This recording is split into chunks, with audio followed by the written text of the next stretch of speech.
Hey everyone. Okay, so you're going to learn two more building blocks that create a stronger body to prevent injury and so that you can get way more out of your exercises than you did before whenever you learn how to find all these muscles in your body. All right, so only two exercises because I want y'all to really practice these at least almost every day, if not every day, 4 or 5 days a week. You only gotta do it once, they don't last long, but this makes a humongous difference. All right, so they're balance and coordination, and that's the key thing today, balance and coordination. Do not accept the fact that you never had balance and coordination if you are one of those people. It's all it is something that you have to practice at, like anything else in life. If you practice at it, you will get it, okay? Not just every blue moon, you gotta practice often. You'll be amazed at the difference that your body moves, the way that your body reacts to things when you start gaining these techniques into your body. So here we go, two exercises. The first one, I want you to just keep your feet about shoulder width. You're going to stand up tall. And I'm going to tell you all that a lot because we got to learn how to align our spine with our head. We don't want to be like this. So align your head and your spine. Zip up your abs. So you're going to zip your belly and squeeze it into your spine or push it into your spine, belly to spine. That's going to help you a lot on this balancing part. All right, so what we're going to do is we're going to bring we're going to bring one foot, put our arms to the side, bring one foot straight up. And when you do this, you want to try to keep that about hip height. Now, some of y'all, if you can't, that's totally fine. Go ahead and just drop it to where you feel comfortable, you can hold it. So we're going to stay tall in our chest. We don't want to lean to the left or right or back or front. We want to stay tall, shoulders straight up.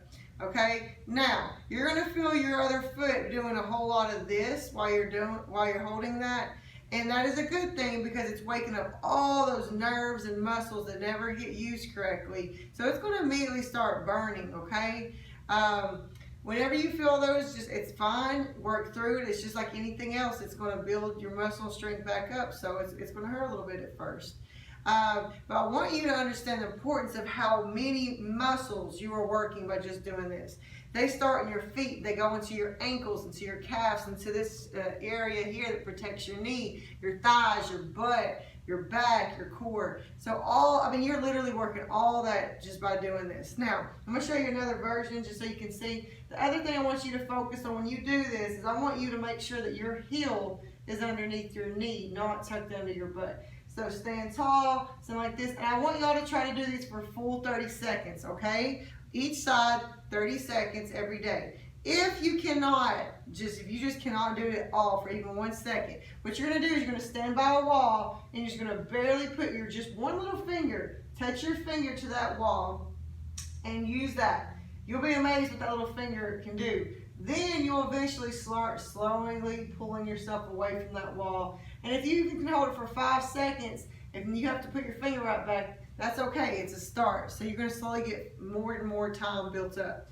All right, the second one, if you have like a staircase of any sorts in your house or wherever you wanna do this at work, if not, you might find a flat bench or anything that you don't want it higher than your hips, okay? So I'm going to pretend like I'm standing at a staircase. And this is going to be considered the first step. And then you got your second, your third, and your fourth. Most of y'all will probably be starting at a second or third step height. But we'll see when we get going. So see what you can do. Eventually, you're going to want to be able to do this all the way to the floor. So you're going to put one foot in front of your object. And I'm going to start with my right foot. And then I'm going to put my left foot behind me.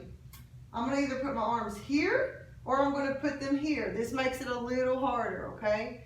So, before we start, we always zip up your core, belly to spine, and find you a focal point, all right? And on your focal point, the purpose of that is so you don't just sling your head up and down because that'll throw your balance off as well. So this right here is your secret weapon to balance. If you can start flexing this before you start, you will see it'll help balance better. So I got my arms up. I got my foot behind me. I'm going to lift that foot off the ground before I start. We're flexing the core. And at the same time that you lift your leg up behind you, you're also going to be dropping your hands down.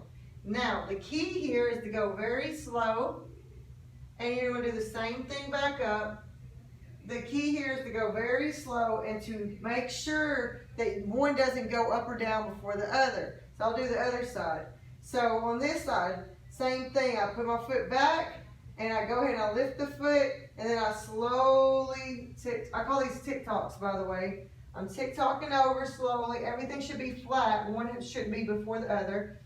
And then when I get to the bottom, I always make sure I'm at my full height here. Once again, do not drop and then lift. It has to all slowly move simultaneously together, okay? So make sure you don't just drop your hands, then lift the leg, or that's not working the object like it needs to be.